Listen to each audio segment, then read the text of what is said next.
ಪರಿ,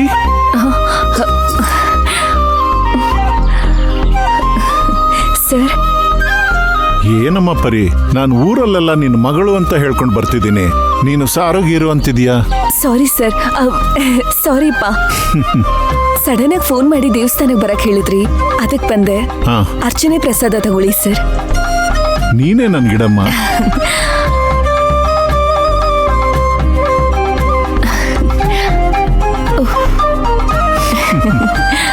ಯಾಕಪ್ಪ ನಗ್ತಾ ಇದ್ದೀರಾ?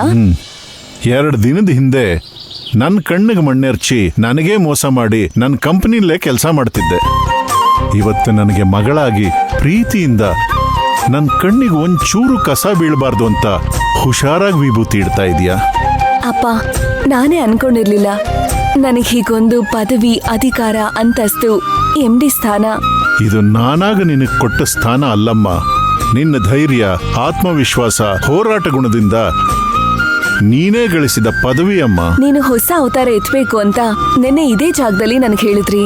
ಆದ್ರೆ ಇವತ್ತು ನಿಮ್ ಮಗಳಾಗಿ, ಕಂಪ್ನಿ MD ಆಗಿ ಹೀಗೊಂದ್ ಸ್ಥಾನ, ಅಧಿಕಾರ ಕೊಡ್ತೀರಾ ಅಂತ ನಿಜವಾಗ್ಲೂ ಅನ್ಕೊಂಡಿರ್ಲಿಲ್ಲ. ಈ ಹೋರಾಟದಲ್ಲಿ ಆನೆ ಬಲವಾಗಿ ನೀವು ನಿಂತಿದ್ದೀರಾ. ನಿಮ್ಗೆ ಥ್ಯಾಂಕ್ಸ್ ಹೇಳೋಕೆ ನನಗೆ ಮಾತೇ ಬರ್ತಿಲ್ಲ ಅಪ್ಪ. ಮಗಳ ಅಪ್ಪನಿಗೆ ಯಾಕಮ್ಮ ಥ್ಯಾಂಕ್ಸ್ ಹೇಳಬೇಕು?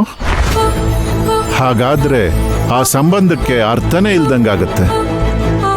ಆ ವಿಷಯ ಬಿಡು, ನೀನ್ ಯಾವಾಗ ನಮ್ಮ ಮನೆಗೆ ಬರ್ತೀಯ? ನಾನ್ ಮನೆಗೆ ಬರ್ಬೇಕಾ? ನಾವ್ ಆ ವಿಷಯದ ಬಗ್ಗೆ ಮಾತಾಡ್ಲೇ ಇಲ್ವಲ್ಲ. ನಾನು ಹಾಸ್ಟೆಲಲ್ಲೇ ಇರ್ತೀನಪ್ಪ.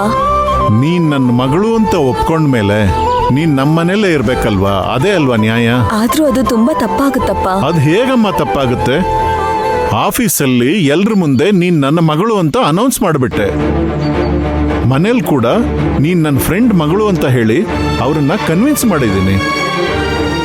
ಸ್ವಲ್ಪ ದಿನದಲ್ಲಿ ಈ ವಿಷಯ ಊರ್ ತುಂಬಾ ಹರಡುತ್ತೆ. ಇನ್ನೇನಮ್ಮ, ನೀನ್ ಮನೆಗೆ ಬಂದ್ರೆ ಆರ್ತಿ ಮತ್ತು ಕಾಮಾಕ್ಷಿ ತುಂಬಾ ಖುಷಿ ಪಡ್ತಾರೆ. ನೀನ್ ಯಾವಾಗ ಬರ್ತೀಯಾ ಅಂತ ವೆಯ್ಟ್ ಮಾಡ್ತಿದ್ದಾರೆ. ನೀನ್ PGಲಿರೋದು ಯಾವ ರೀತಿಲೂ ಸರಿ ಕಾಣಲ್ಲ.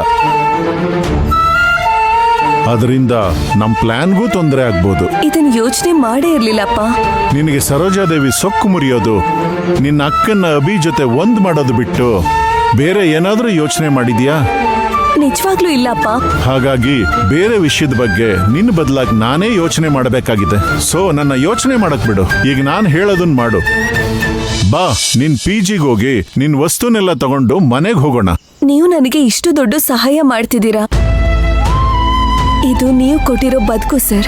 ನಿಜ ಹೇಳ್ಬೇಕಂದ್ರೆ ಇದು ನನ್ನ ಗುರಿಗೋಸ್ಕರ ನೀವು ಹಾಕಿರೋ ಭಿಕ್ಷೆ. ಇದೊಂದು ಡ್ರಾಮಾ ಅಪ್ಪ. ಇದನ್ನ ನಿಜ ಅಂತ ನಂಬಿ ನಾನ್ ನಿಮ್ ಸ್ವಂತ ಮಗಳು ಅನ್ನೋ ಭ್ರಮೇಲ್ ಬದುಕಿ ಆ ಜೀವನ ನನ್ನಿಂದ ಬದುಕೋಕ್ಕಾಗಲ್ಲ. ನೀವು ನನಗೆ ಎಷ್ಟೇ ಸಲಿಗೆ ಕೊಟ್ರು ಎಲ್ಲದಕ್ಕೂ ಒಂದು ಮಿತಿ ಅಂತ ಇರುತ್ತೆ. ಆ ಮಿತಿನ ದಾಟ್ಕೊಂಡು ನಾನು ಬರಬಾರ್ದು. ಪರಿ, ಇದು ಒಂದು ಡ್ರಾಮಾನೇ, ನಾನು ಒಪ್ಕೋತೀನಿ. ಆದ್ರೆ ನೀನ್ ಕ್ಯಾರೆಕ್ಟರ್ ಒಳಗೆ ಬರ್ಲಿಲ್ಲ ಅಂದ್ರೆ ನಿನ್ನಿಂದ ನೀನ್ ಗುರಿ ತಲುಪೋಕ್ಕಾಗಲ್ಲ. ನೀನ್ ಗೆಲ್ಬೇಕು. ನೀನ್ ಗೆಲ್ತೀಯ ಅನ್ನೋ ನಂಬಿಕೆನಲ್ಲೇ ನಾನ್ ನಿನ್ಗಿಷ್ಟೆಲ್ಲ ಸ್ವಾತಂತ್ರ್ಯ ಕೊಡ್ತಿರೋದು. ಬಾ, ಮನೆಗೆ ಹೋಗೋಣ. ನಾನು ಹೀಗೆ ಹೇಳ್ತೀನಿ ಅಂತ ಬೇಜಾರು ಮಾಡ್ಕೋಬೇಡಿ. ಹಾಸ್ಟೆಲಲ್ಲಿ ಇದ್ರೆ ಕೆಲವೊಂದು ಕೆಲಸಗಳನ್ನ ನಾನು ಈಸಿಯಾಗಿ ಮಾಡ್ಕೋಬಹುದು. ಉದಾಹರಣೆಗೆ ನಾನು ಅನ್ಕೊಂಡಾಗ ಯಾವಾಗ ಬೇಕಾದ್ರೂ ಹೊರಗಡೆ ಹೋಗಿ ಬರ್ಬೋದು. ನಿಮ್ಮನೇಲಿ ಅದಾಗಲ್ಲಪ್ಪ. ನಿನಗೆ ನಮ್ಮ ಮನೆಯಲ್ಲಿ ಯಾರು ಯಾವ ಪ್ರಶ್ನೆನೂ ಮಾಡಲ್ಲ. ನಾನ್ ನೋಡ್ಕೋತೀನಿ.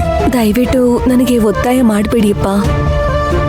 ನಾನು ಯಾವುದೇ ಪರಿಸ್ಥಿತಿಯಲ್ಲೂ ನೀವು ಕೊಟ್ಟ ಲೀನಿಯನ್ಸ್ನ ಓವರ್ ಅಡ್ವಾಂಟೇಜ್ ಆಗಿ ತಗೊಳ್ಳಲ್ಲಪ್ಪ. ಹಾ, ಸರಿ, ಬಾ ಕೂತ್ಕೊಂಡು ಮಾತಾಡೋಣ.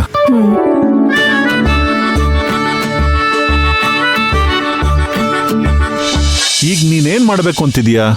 ಸರೋಜಾದೇವಿನ ಎದುರಿಸೋದು, ಸೋಲ್ಸೋದು ಮಾಮೂಲಿ ವಿಷಯ ಅಂತೂ ಅಲ್ಲವೇ ಅಲ್ಲ. ಆಮೇಲೆ ನಿನ್ನ ಹಾಸ್ಟೆಲಲ್ಲಿರೋದು ಅದೇನಾದ್ರೂ ಸರೋಜಾದೇವಿಗೆ ಗೊತ್ತಾಯ್ತು ಅಂದ್ರೆ ಅದೇ ನಿನ್ಗೊಂದು ದೊಡ್ಡ ಸಮಸ್ಯೆ ಆಗುತ್ತೆ. ನಾನು ನೋಡ್ಕೊಳ್ತೀನಪ್ಪ. ಇದರಲ್ಲಿ ನಿನ್ನ ಹೆಸರು ಮಾತ್ರ ಅಲ್ಲಮ್ಮ, ನನ್ನ ಹೆಸರು ಇನ್ವಾಲ್ವ್ ಆಗಿದೆ. ನಿಜ ಏನು ಅಂತ ಊರಿಗೆ ಗೊತ್ತಾದ್ರೆ ನನ್ನ ಹೆಸರು ಆಮೇಲೆ ಹಾಳಾಗುತ್ತೆ. ನಳನ್ ಮಗಳು ಹಾಸ್ಟೆಲಲ್ಲಿ ಇದ್ದಾಳೆ ಅಂತ ಮೀಡಿಯಾಗೆ ಗೊತ್ತಾದ್ರೆ ಅದೇ ದೊಡ್ಡ ಟಾಕ್ ಆಫ್ ದ ಟೌನ್ ಆಗುತ್ತೆ. ಏನೇನೋ ಬರೆಯಕ್ ಶುರು ಮಾಡ್ತಾರೆ. And I am warning you. ನಿಮಗೆ ಕೆಟ್ಟ ಹೆಸರು ಬರದೇ ಇರೋ ಹಾಗೆ ನೋಡ್ಕೊಳ್ತೀನಪ್ಪ.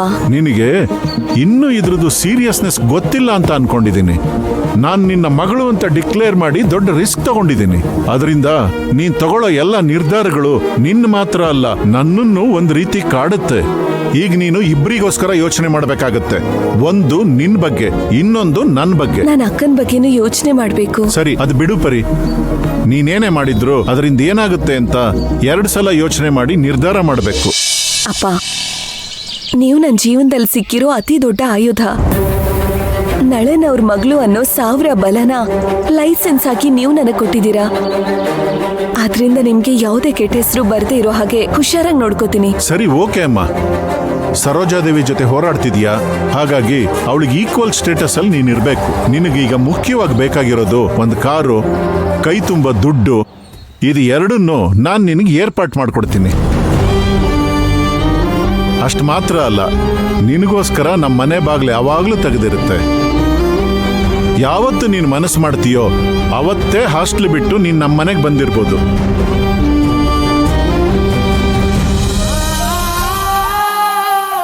ಏನಾಯ್ತಮ್ಮ? ಅಪ್ಪ, ಸರೋಜಾದೇವಿ ತರ ಕಾಡಲ್ಲಿರ್ಬೇಕಾದ ಮೃಗಗಳು ಸಿಟಿಯಲ್ಲಿ ಓಡಾಡ್ತಿದೆ. ಅಂತ ಜಾಗದಲ್ಲಿ ನಿಮ್ಮಂತ ಒಳ್ಳೆ ಮನುಷ್ಯರು ಕೂಡ ಇದ್ದಾರೆ. ಅದನ್ನ ನೆನ್ಸ್ಕೊಂಡ್ ಕಣ್ಣಲ್ಲಿ ನೀರು ಬಂತು. ನಿಮ್ ಋಣ ಯಾವತ್ತೂ ನನ್ ಮೇಲೆ ಇರುತ್ತೆ. ಅದನ್ನ ಹೇಗ್ ತೀರಿಸ್ಬೇಕೋ ಗೊತ್ತಿಲ್ಲ. ನಿನ್ ಗುರಿನ ಸಾಧ್ಸ್ ತೋರ್ಸಮ್ಮ, ಅಷ್ಟ್ ಸಾಕು. ಸರಿಯಪ್ಪ. ನಿನ್ಗೆ ಇನ್ನೊಂದ್ಸಲ ಹೇಳ್ತಿದ್ದೀನಿ, ನೀನು ನಳನ್ ಮಗಳಾಗಿ ಆಕ್ಟ್ ಮಾಡ್ತಿದೀಯ. ಅದನ್ನ ಸರೋಜಾದೇವಿ ನಂಬೋ ಹಾಗೆ ನಡ್ಕೋಬೇಕು. ಅವಳಿಗೆ ಏನಾದ್ರೂ ಡೌಟ್ ಬಂತು ಅಂದ್ರೆ ಆಮೇಲೆ ನಮ್ಮಿಬ್ರನ್ನು ಅವಳು ಸುಮ್ಮನೆ ಬಿಡಲ್ಲ ನೋಡು. ನಾನು ಹುಷಾರಾಗಿರ್ತೀನಪ್ಪ. ನೀನ್ ಹಾಸ್ಟೆಲ್ ಇರೋ ವಿಷಯ ಸರೋಜಾದೇವಿಗೆ ಇಲ್ಲ ಅವಳಿಗೆ ಸಂಬಂಧಪಟ್ಟವ್ರಿಗೆ ಗೊತ್ತಾಯ್ತು ಅಂದ್ರೆ ನೆಕ್ಸ್ಟ್ ಮಿನಿಟ್ ನೀನ್ ಸಾಯಿಸಿ ನಿನ್ನ ಹೆಸರಿಲ್ದೇ ಇರೋ ಹಾಗೆ ಮಾಡ್ತಾಳೆ. ನಮ್ ಪ್ಲಾನ್ ಎಲ್ಲ ಹಾಳಾಗೋಗುತ್ತೆ. ನಾನು ಇನ್ಮೇಲೆ ತುಂಬಾ ಕೇರ್ಫುಲ್ ಆಗಿರ್ತೀನಪ್ಪ. ಒಂದ್ ಸಣ್ಣ ತಪ್ಪು ಕೂಡ ಮಾಡಲ್ಲ. ನಾವ್ ಅನ್ಕೊಂಡಿದ್ದನ್ನ ಮಾಡೇ ಮಾಡ್ತೀವಿ. ನಿಮ್ಗೂ ಕೆಟ್ಟ ಹೆಸರು ಬರಲ್ಲ ಅಪ್ಪ. ಇದು ಸತ್ಯಪ್ಪ. ನಾನು ಹಾಸ್ಟೆಲ್ನಲ್ಲೇ ಇರ್ತೀನಿ. ಹಠದಲ್ಲಿ ಜಿಗಣೆ ತರ ಒಂದ್ಸಲ ಹಿಡಿದ್ರೆ ಬಿಡಲ್ಲ. ಇದೇ ವಿಷಯ ನನಗೆ ತುಂಬಾ ಇಷ್ಟ ಆಗಿದ್ದು. ಹಾಗೆ ಇದೇನೇ ಕೂಡ ನನಗೆ ಇಷ್ಟ ಆಗದೆ ಇರೋದು. ನಿನ್ನ ಅರ್ಥ ಮಾಡ್ಕೊಳಕ್ಕೆ ಆಗಲ್ಲಮ್ಮ. ಸರಿ ಅಮ್ಮ, ಆಲ್ ದ ಬೆಸ್ಟ್ ಮಾ. ಥ್ಯಾಂಕ್ಸ್ ಪಾ.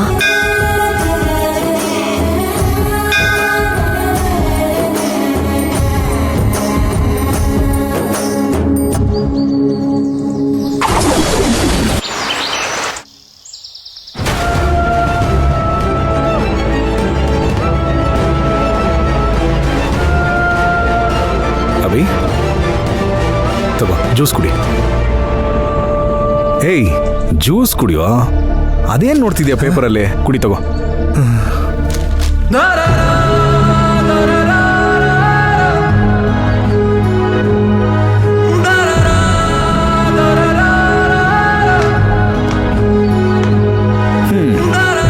ಇವರೆಲ್ಲ ಬ್ರೇಕಿಂಗ್ ನ್ಯೂಸ್ ಬೇಕು ಅಂತ ಏನೇನೋ ಪ್ರಿಂಟ್ ಮಾಡ್ಬಿಡ್ತಾರೆ.